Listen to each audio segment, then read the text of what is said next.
kababayan. Si Duterte at si Marcos ay nagpapakasasa sa confidential fund at intelligence fund.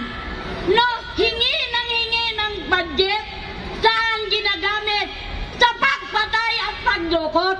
Ganun po siya totoo.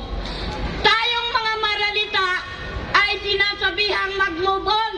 Gutom na ang tiyan ng mamamayan, makakapag-move on ba tayo niyan? Hindi, diba? Nakakagalit na tayo pa ang kinukuman. Sinasabihan na magtipid, pero sila nandoon sa ibang bansa, nanonood lang ng karera. Ang galing, diba? Walang kwenta, diba? Namumuno lang pala sa interes, pero ang taong bayan nandyan, nagkukumahog na magkumita para kumain ang pamilya. Pero magkano ang budget?